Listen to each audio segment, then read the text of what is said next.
yeah. Big Jack, how's things? All good, but are you alright? Yeah, all good, man. How's training going? Oh, not too bad. Just missed the rain. Just been out running now, so just managed to get a nice 10 mile in and managed to miss the rain by about 10 minutes, I think. So timed it perfect. Good timing? Yeah, that's On it. the run? What's that, mate? Do you have good timing on the run? Why are you doing 10 Yeah, miles in? not too bad. We did 10 miler. I trained. I did 10.5s this morning, so just a nice steady pace, really. Nice and early up in Larry, so plenty of incline. So we just plodded along, burnt some calories, and but it wasn't too bad a time in all fairness. So we was happy. Happy day. So you and your dad got your own gym up in Abbotsbury, is that right? Yeah, SMMA. We was a base up in Blaina. We were formerly known as Tulare called Matt MMA, and then obviously we moved to Aberbeeg then, which is just down the other end of the town, into a bigger facility where we got like a strength conditioning gym, full size cage a lot, and we changed the name then to Show MMA, but it's still the same team, just a different name. Is that going well? Do you have other people there as well to train, or do you just stick to you and your dad?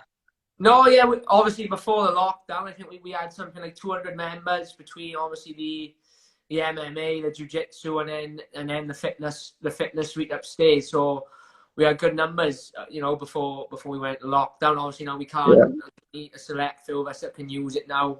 With this lockdown going on, we've got to keep the social distancing and all that. But yeah, we're flying. We're picking up good momentum. We got 3 UFC fighters now at the gym, me, Marshman and Brett Johns. We've got a handful of boys on Cage Warriors, and we've got about 5-10 good amateur boys coming through the ranks now, as well as Jiu-Jitsu world champions, European champions, and we've got 4 black belts now on the mat. We've got a full-time Thai coach, we've got a wrestling coach, a couple of boys with Gary and Gavin Reese. So we've got it all going on. We've got a nice little team coming now, and I think in sort of 5 years' time, we'll have probably... Well, I can't see anyone. I'll fight the 10 boys in the UFC, and I'll, there'll be people traveling from all over the world, I think, to come train with us. Oh, it's absolutely brilliant. Are they coming from all over Wales at the moment too, are they? Yeah, we got boys from everywhere. We've got a big group of boys from Merthyr come down every day. We got Brett and the boys come from Swansea. But obviously at Larry, we got boys from Newport, Cardiff. They're coming from all over. Like even when we was up in Blaine at the smaller gym, we had boys traveling, from the Ronda and stuff like that. So yeah, although we're like we're in a little town up in the hills, there's boys traveling from all over. So it's nice to see. Obviously, my old man and Marshman, they've been plugging the gym for years, so they're getting the name out there now. So obviously, as I told you the other day, I'm a new fan to MMA recently, so I'm sorry if I'm repeating what you've already told people a million times. That's But all right. can you give me a story on how you started in such a hard sport at such a young age? Yeah, I think I was about 6 or 7 when I started. I started kickboxing. With my old man, basically, he just wanted to get me out of the house, burn a bit of energy. Like football, rugby, and obviously kickboxing at the time. And he started doing jiu-jitsu then at the same club around at the same time as I started kickboxing. And then fast forward sort of 5 years down the line, he decided he was practically running the other guy's gym for him. So he decided, if I'm going to be running the classes, I just as well do it myself. So he opened his own gym then. We was trained in the nightclub cellar. I think I was about 12, and obviously I was on the mat. I was the only kid on the mat. So I was training with like Marshman, Chris Edwards, all the old school Welsh MMA boys. And it just went from there, really. I started off grappling. At about 14, I started competing in grappling. I had a couple of kumite fights, which is like jiu-jitsu, but with kicks and body shots. I did no headshot MMA. I went on to do amateur boxing for a year. I had 4 fights, and then back to amateur MMA then, because the amateur MMA scene at the time when I was young, there was no real kids fighting. It was, adults, and it was like 4 or 5 different rule sets. It was a bit all over the shop. But now going back to sort of like 2013, 2014, they started to establish a better setup, a better rule set, and then that's when I went back to amateur MMA then for 2 years, I think it was, and I obviously went pro in 2016 then. Oh, it's brilliant. I bet it's fantastic to be able to train and be coached alongside your dad. Yeah, it is. He keeps on top of me. He's obviously, when you're in the gym, I suppose, and obviously fighting, you've got to turn off the father and son thing a little bit, and he's got to become more sort of fighter and coach. And Yeah. we sort of got that nailed down now. Like, you know, when we're in the gym, I listen to him as a coach rather than, you know, no cheating him back just because he's my old man sort of thing. You know, Yeah. Yeah. he doesn't treat me any different or cut me any slack, which I'm his son. When I'm in the gym, I'm just another one of the boys training, and I've got to work as hard and do what he says, just like all the rest of them. But it definitely works to our advantage, I think, just because we've been working together so long since I was a young kid. So if he knows me inside out and I know him inside out, so we sort of bounce off each other that way. Yeah, that's what I was going to ask. I was going to say, do you have that the father-son conflict a little bit when you don't want to do something and he wants you to, or something like that? Yeah, we clash a little bit now and then, but never really in the gym. You know, it's usually outside the gym when we're in the house and we're bickering and cutting weight. We never usually clash in the gym. It's just when we're in the house sometimes we lock bones a bit, but for the most part we're pretty good. We're pretty chill people, so that always helps. Do you, do you ever have mess around fights in the house? Not so much now. He's too old now. He got bad knees, bad elbows.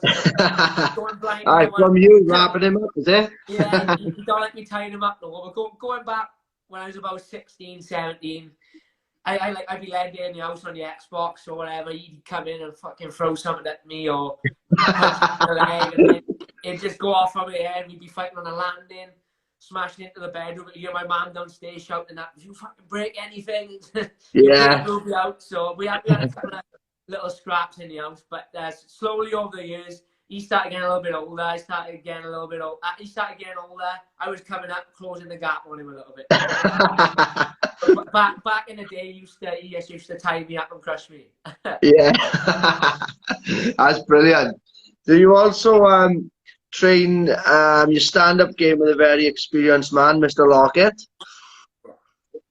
How do you feel that transforms into MMA?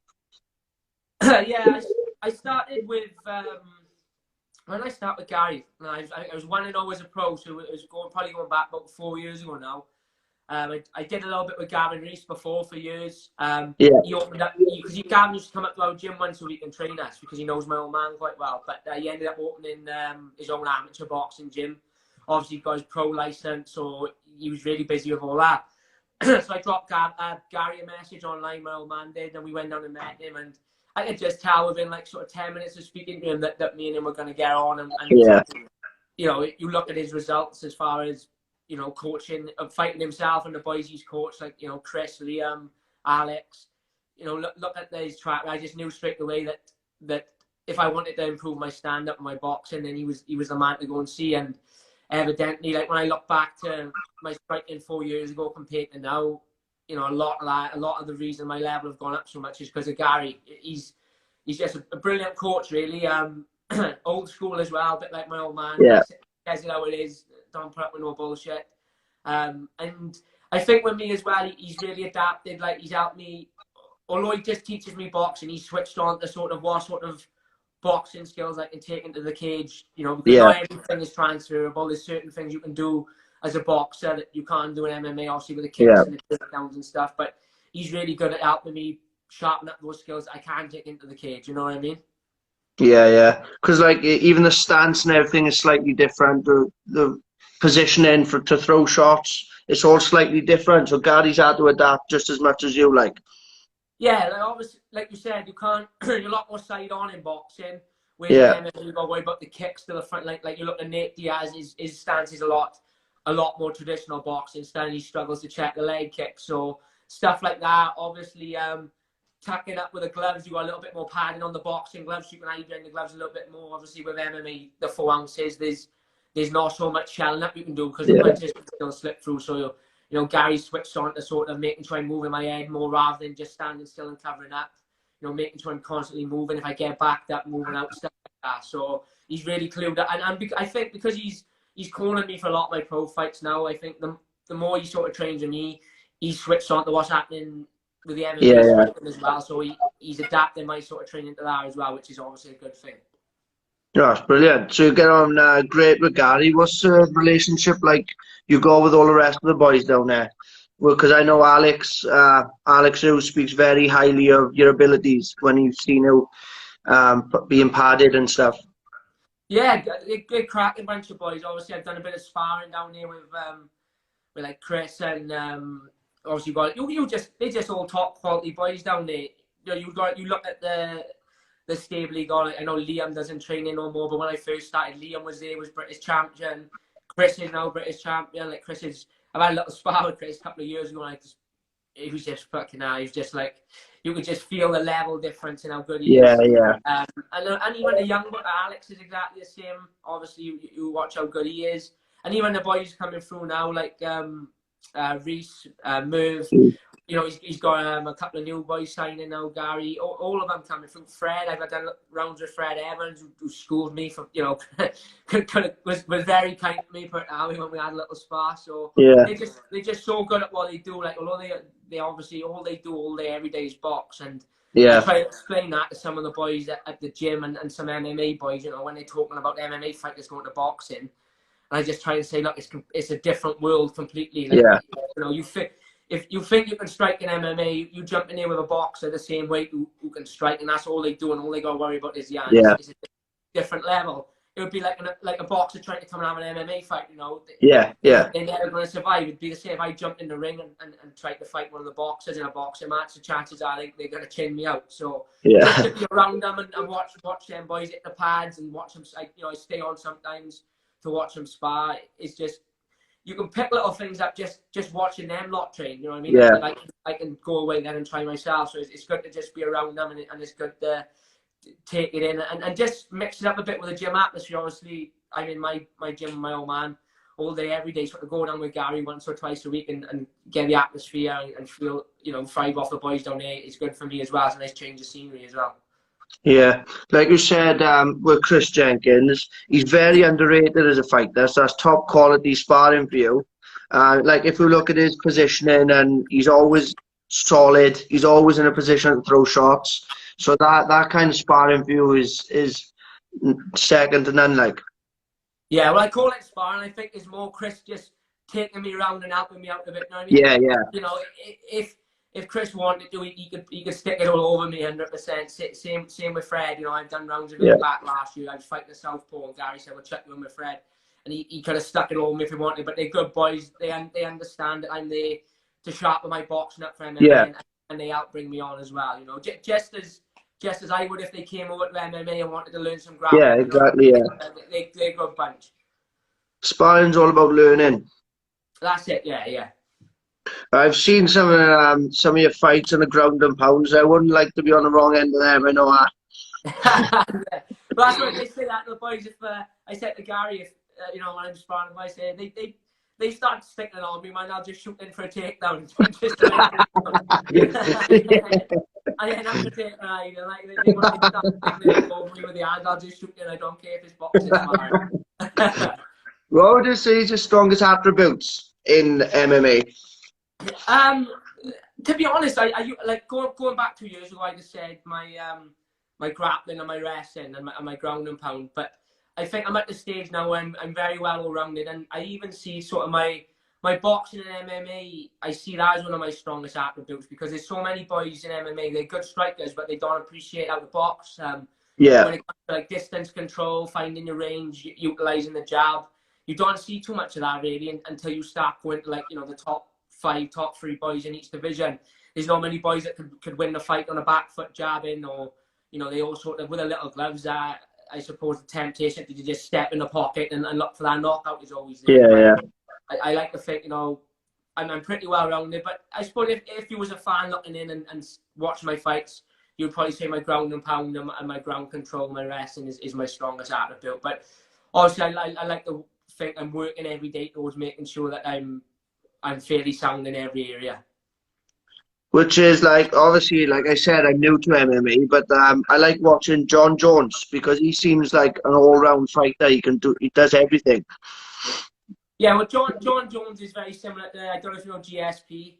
Yeah, GSP is one of the greatest of all time as well. And those two got that sort of skill set where if they're fighting a grappler, they can keep it on the feet and strike. You know, if they're fighting an elite striker, they'll take them down and ground and pound them. And if they're fighting an elite wrestler, they can stop the takedowns because their wrestling is that good. And I think anyone, especially nowadays in MMA, the days of being a specialist in one area and winning, you know, and being one of the top 10 in the world are gone. You've got to be able to do it all. Like, you look at guys like Damian Maia, who was always known for being this elite level grappler. Even he now can strike and wrestle a little bit, because the days of where he could just go out, take someone down and sub them are long gone. Now, everyone can wrestle now, everyone can strike, everyone can grapple. Obviously, people are stronger in certain areas than others, but for the most part, everyone's got a good core base and everything now. So you've really got to be able to do everything. So it's your attributes carried you through to dominate Cage Warriors, and now obviously the UFC. What was the process of signing with the UFC? Yeah, I defended my belt against Scott Malone in the Ice Arena. That was my third fight as the main event. I defended the title, and third round I finished him in, and pretty much within the week, like I sort of said to my manager Graham, he runs Cage Warriors as well, and I sort of said to him, look, there's nothing left here. I had another 2 fights left on my contract, and me and my coach were like, look, there's nothing left here for me now. I took out the 2 boys behind me in Europe, you know, Mike Eck and Dayo and Scott. I took them out, you know, in quite a dominating way. I dominated all around against them. So there was no one here for me to fight that would have done anything for me. It would have just been giving someone a chance to sort of ride my name and get their name out there. So we said to Graham, look, we'd like to sign for the UFC if they're interested. But obviously I still had 2 fights left on the contract. But within the week, he cleared it up with the big bosses at Cage Warriors, and they were like, look, if they want him, let him go. And I think I fought Malone on the Saturday, and by the following Saturday, he was in touch with Graham to say, look, the UFC want him. And it just went from there. Obviously, it took a couple of weeks for him to sort the contract and the small print and everything. But within sort of 3-4 weeks, I had signed, and then I went on to fight then, obviously, in the September after signing with him in I think it was the June or the end of May.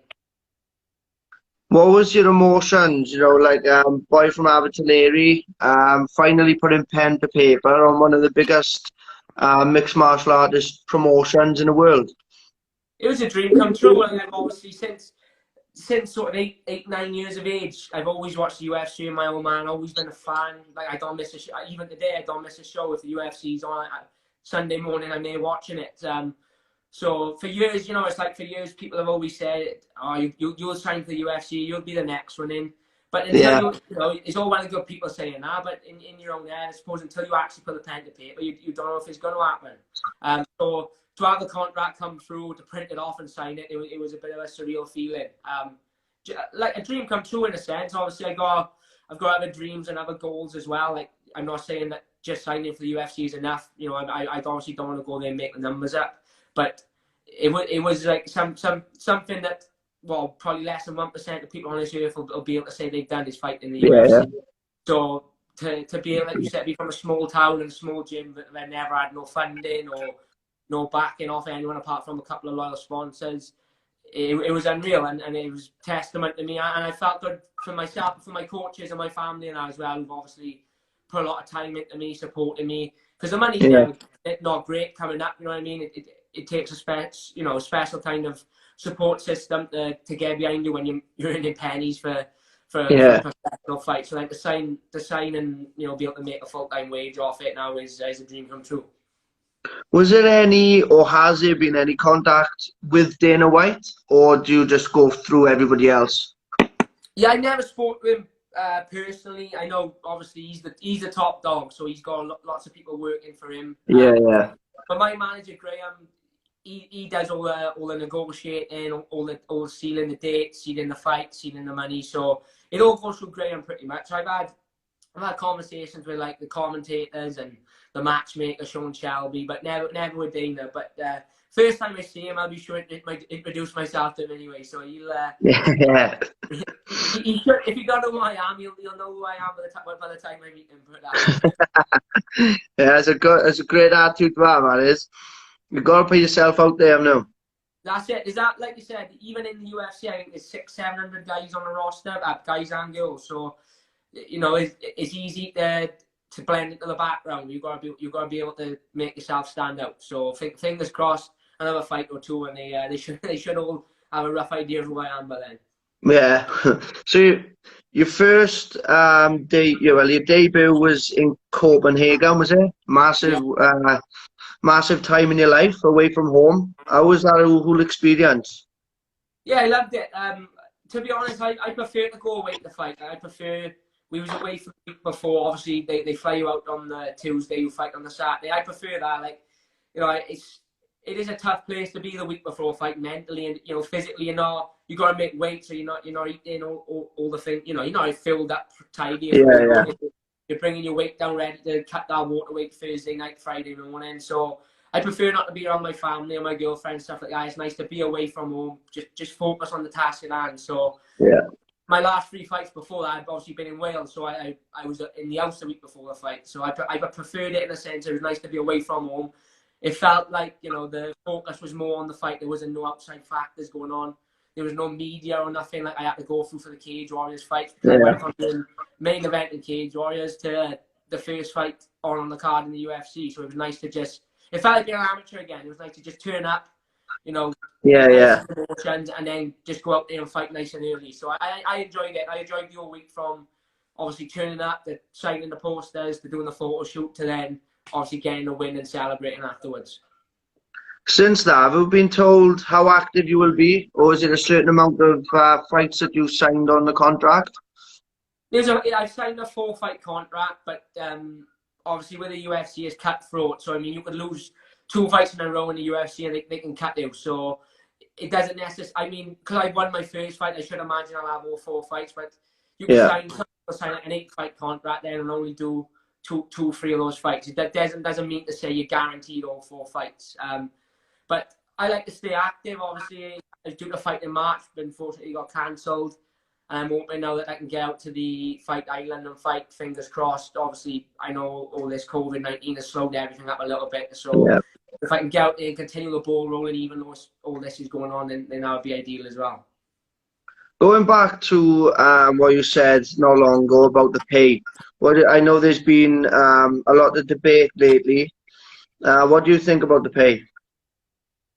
It's a tricky one because obviously for me, I live in a small town in the valley, so for good pay to me is a little bit different to what maybe some of the Americans would consider good pay. The money I make is comfortable. I can live a nice life off the money I make, and obviously I keep winning. I'll keep earning more. I mean, like you look at, I see like John Jones and Masvidal are all arguing about money, and I can see why to an extent, because these guys are superstars. They're like, let's look at John Jones, for example, and he's the best fighter in the world. He's MMA's version of LeBron James then, or Cristiano Ronaldo. Yeah. If you look at the money he's making, and don't get me wrong, he's making probably 7-8 million a fight, but you think he's making, he fights 3 times a year, that's about 20 mil he's making. You look at LeBron James, he's probably making 10 mil a month, I expect. So like, you see why these guys who are superstars and are putting their name out there more, and they these big names, they're doing all this practice. See why they maybe want a little bit more money than what they get. But at the same time, is 7 million that bad for a fight? Do you know what I mean? Like, he's been earning that sort of paycheck since he was 23 years of age for 10 years. So I doubt he needs the money, and if he feels that strongly about it and wants to step away, then that's up to him. But I think sometimes you gotta not cut your nose off to spite your face. I've seen Daniel Cormier talking about it. He said there's ways and means to go about negotiating with the UFC. There's what you want to earn, and there's what they want you to earn. Like, they are a business. They obviously want to pay you as little as they can for you to go out there and fight, whereas you want to make as most as you can to go out there and fight. So, you've got to have a good manager, or you've got to be good at negotiating yourself, but perhaps you can meet in the middle some way.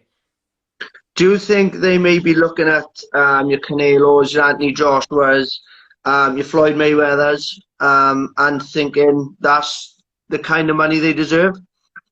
Yeah, 100%. And that's obviously what they're thinking. A lot of it is down to the fact, obviously, Conor McGregor have took the world by storm. Conor McGregor fought Cowboy in his last fight, which was a gimme fight, and made something around about 40 million with his pay-per-view. So I imagine they're looking at that and they're thinking, well, how's he making that and I'm only making 4 or 5 million? But the reality is, you know, no disrespect to John Jones, he's probably selling 500,000-600,000 pay-per-views. McGregor's selling 2 million. That's That's why the he's difference, yeah. you know, so I suppose it all comes down to being able to push the pay-per-view. If you can sell the pay-per-view, then you'll make the big bucks. Like GSP, he was pushing pay-per-view numbers, you know, similar to McGregor 10, 15 years ago. He was getting paid a lot more than anyone else in the roster. So unfortunately, we're in a sport where it's not like football or rugby or basketball where you're going to have millions tuning in every week regardless. You know, it's one of them. People only tune in to see the fights they want to see. You know, until you get your name out there and you get a big name for yourself, then people are not lying. People are not going to pay for fights every weekend if they don't know who the guy in the main event is. So you know, if you want to argue about McGregor making all this money, he sells the tickets, he sells the pay-per-view. I mean, hopefully they can come to some, you know, they should get paid more in reality. Like, he's of age for 10 years, so I doubt he needs the money. And if he feels that strongly about it and wants to step away, then that's up to him. But I think sometimes you gotta not cut your nose off to spite your face. You know, I've seen Daniel Cormier talking about it. You know, he said there's ways and means to go about negotiating with the UFC. There's what you want to earn and there's what they want you to earn. Like, you know, they are a business. They obviously want to pay you as little as they can for you to go out there and fight, whereas you want to make as most as you can to go out there and fight. So, you know, you've got to have a good manager, or you've got to be good at negotiating yourself, but perhaps you can meet in the middle somewhere. Do you think they may be looking at your Canelos, your Anthony Joshua's, your Floyd Mayweather's, and thinking that's the kind of money they deserve? Yeah, 100%. And that's obviously what they're thinking. A lot of it is down to the fact, obviously, Conor McGregor have took the world by storm. Like, Conor McGregor fought Cowboy in his last fight, which was a gimme fight, and made something around about 40 million with his pay-per-view. So I imagine they're looking at that and they're thinking, well, how's he making that and I'm only making 4 or 5 million? But the reality is, you know, no disrespect to John Jones, he's probably selling 500,000-600,000 pay-per-views. McGregor's selling 2 million. That's the difference, yeah. You know, so I suppose it all comes down to being able to push the pay-per-view. If you can sell the pay-per-view, then you'll make the big bucks. Like GSP, he was pushing pay-per-view numbers, you know, similar to McGregor 10, 15 years ago. He was getting paid a lot more than anyone else in the roster. So unfortunately, we're in a sport where it's not like football or rugby or basketball where you're going to have millions tuning in every week regardless. You know, it's one of them. People only tune in to see the fights they want to see. You know, until you get your name out there and you get a big name for yourself, then people are not lying. People are not going to pay for fights every weekend if they don't know who the guy in the main event is. So you know, if you want to argue about McGregor making all this money, he sells the tickets, he sells the pay-per-view. I mean, hopefully they can come to some, you know, they should get paid more in reality. Like, fighters do deserve to make a lot more than they make, but then at the same time, you know, you're never going to be bigger than the UFC. It's like people talk about McGregor. If McGregor could retire tomorrow, the UFC will still make money. So I don't think they're all that arse, really. If people want to threaten to retire because of money, you know, they're not going to be bothered. And they've got these guys tied into 8-10 fight contracts, the big names. So, you know, they either fight it out or they don't fight at all. You know, they're not going to release him to let him go fight elsewhere. What's your opinion on McGregor? I mean, some of the stuff he's done is a bit out there. I'm not sure I would be doing some of the stuff he's doing, but it's obviously worked for him. Like, I was a massive. I loved him right up to even when he fought Floyd Mayweather. Like, what he's done, love him away, and then now, like, regardless of what I think, what he's done for MMA and fighters in general has been massive. He's brought millions more eyes on the sport. He's made the sport public. Like, when you know, you never hear about MMA on radio and TV over here. No, you don't. You know, they get a mention on this. So love him away, and you can't deny that if it wasn't for him, the sport would not be stuck in the dark ages. But in the UK and Europe, it would be a lot further back than what it is. You know, the last 5-6 years, he's the first sort of A-list celebrity. I mean, to come out of MMA. You know, there's not many of MMA fighters in the UK and Europe that are seen as, you know, a big celebrity. It's literally just McGregor. So he's done a lot for the sport, and whether you don't like his attitude or his trash talk, whatever, I think fighters in Europe should definitely be grateful, because he's the reason that they shows like Cage Warriors now and Bellator come into Europe, because you know, they're seeing that, well, he's come from Ireland. He's not come from a big super American gym. So he's Yeah. showing stars can be made elsewhere. And, you know, he deserves to make every penny he gets. I love seeing I just love seeing that he's made all this money because he's earned it. You know, he grafted. When you see even just when he used to fight the featherweight, the process he used to go through to make him weight and to sell the tickets, like the trash talk and the one-liners. You know, that stuff don't just happen overnight. You know, he's planning all this, he's pre-planning, he's dedicated as they can. Maybe not so much now. No, he's got a lot of money in the bank, but you know, good on him. If he knocks you on the head now, I don't think there'll ever be anyone like him again. Do you think money has the ability to soften people, take away that drive, and they don't fight as well after they've earned so much money? Yeah, I think so. Especially, I mean, you look at McGregor. Like, I think it was Marvin Hagler that said a quote. It was something like, you know, it's hard to get out of bed and run at 6 o'clock in the morning when you're sleeping in silk pajamas. Silk pajamas, yeah. And it is true. Like, you know, does McGregor want to do a 12-week fight camp where he's got to diet and cut weight and, you know, got to get and run in the morning when he's got, you know, 500 million in the bank? Even the same as this, you know, like John Jones, I know he's complaining about making more money, but he's probably got close to 100 million in the bank. You know, in the real world, he's probably thinking, I haven't got a fight. If you don't want to pay me the money, then I'll just sit out and won't fight. So, yeah. Obviously, we do it because we love it, and it's what we love to do. But ultimately, it is your job, and when you've got X amount, everyone's got that number. Then, you know, when they hit that number and they decide that, you know, I've done it and I've made what I wanted to make, then obviously it does have that effect. Same, I mean, even look at boxing, look at people like Mike Tyson.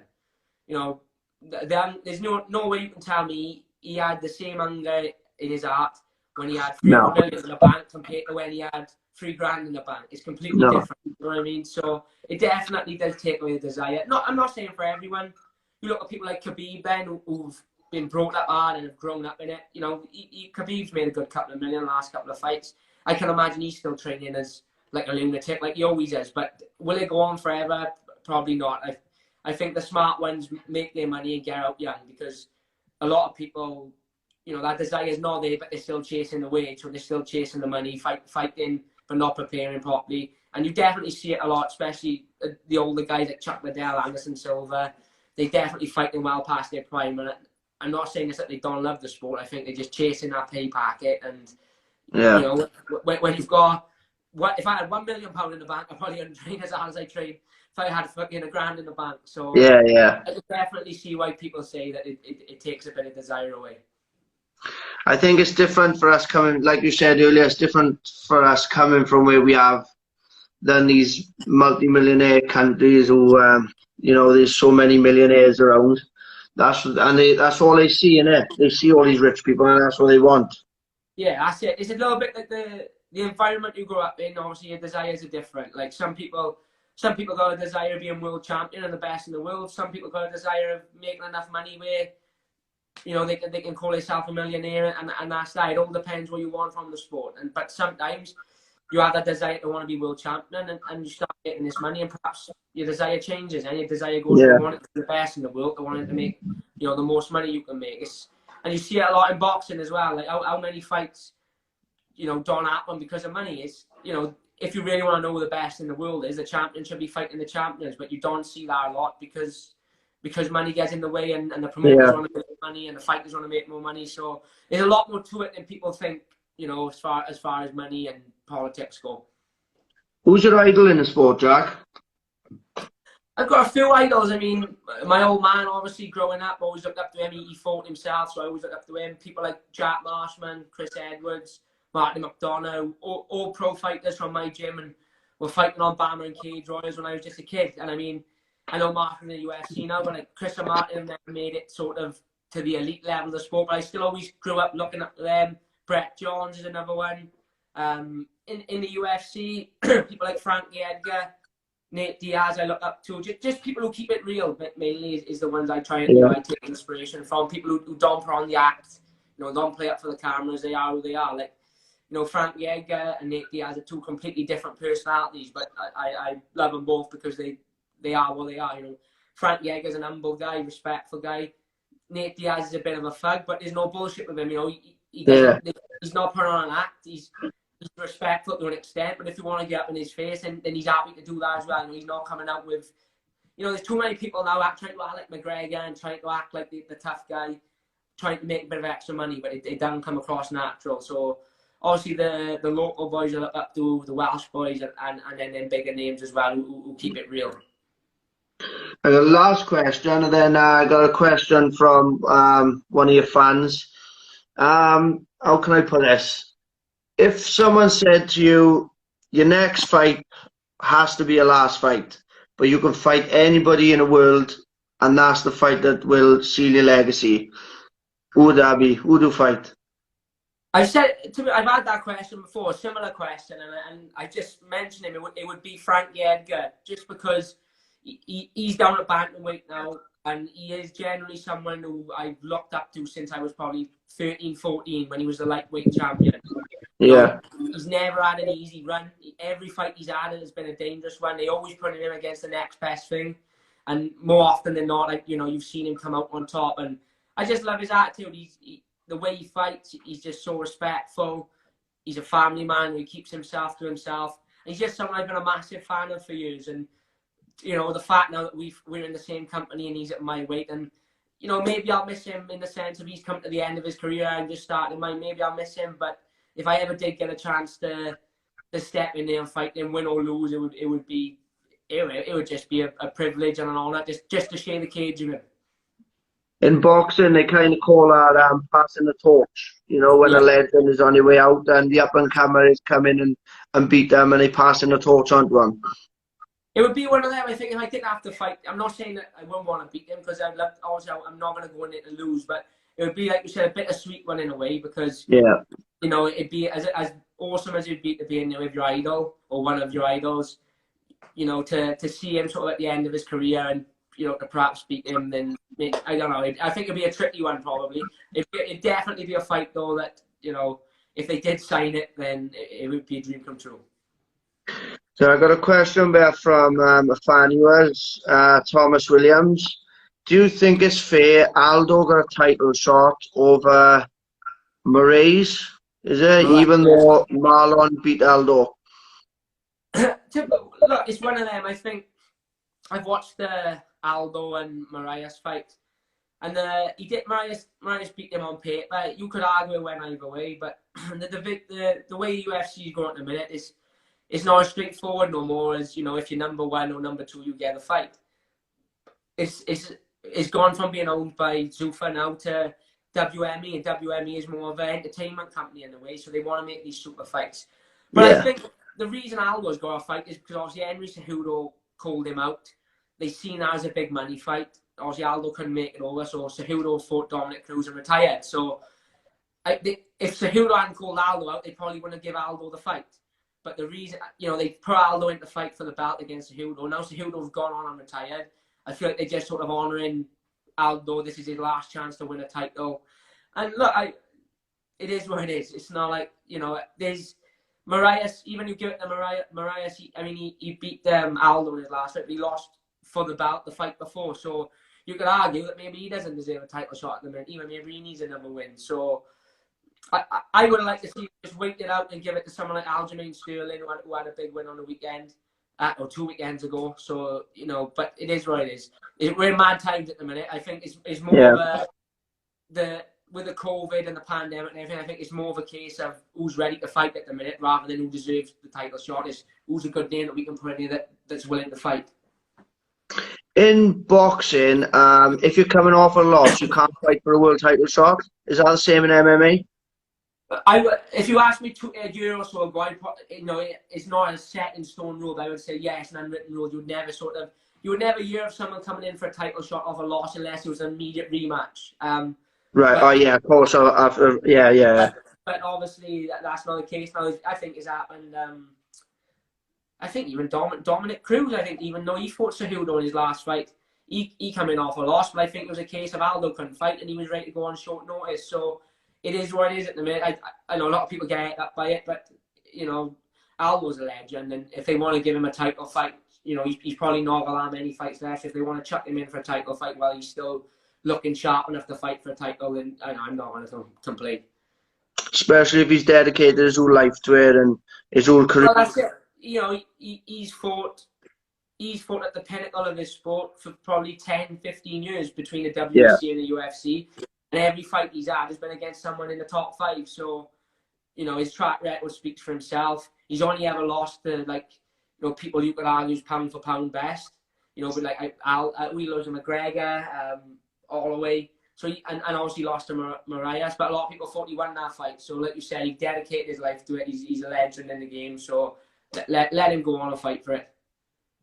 so to finish off, Jack, can you tell us how everybody can follow you and your career, and when's your next fight? Yeah, I'm Jack Show MMA on Instagram and Twitter. I think the Jack Tank Show is my page on Facebook. Follow Insta's the best, so I don't really use the others too much, but I keep all up to date on there. My next fight, I'm hoping it's going to be on Fight Island. We're waiting on it. You know, I can't announce anything officially yet. We're waiting on a few things to come through. Should hopefully know this week, but fingers crossed we get out to Abu Dhabi and we can get this show back on the road, and then hopefully get out there again before the end of the year, unless they're going to open up some venues or some flights to other places. But you know, I'd like to get 2 in this year if I can, and it'd be nice to get one in on Fight Island because we don't know how long that's going to be about. So it'd be nice to say I was one of the guys that stepped up and fought during a global pandemic. Yeah, yeah. Yeah, that'd be fantastic. That'd be fantastic. So, I know you're a busy man, so I'll let you get on with your day now. And thank you for coming on, mate. It's been great. No problem. At any time, enjoyed it. So I'll talk Yeah, to you soon. yeah. Thank you very much. See you later, Jack. Ta-ra,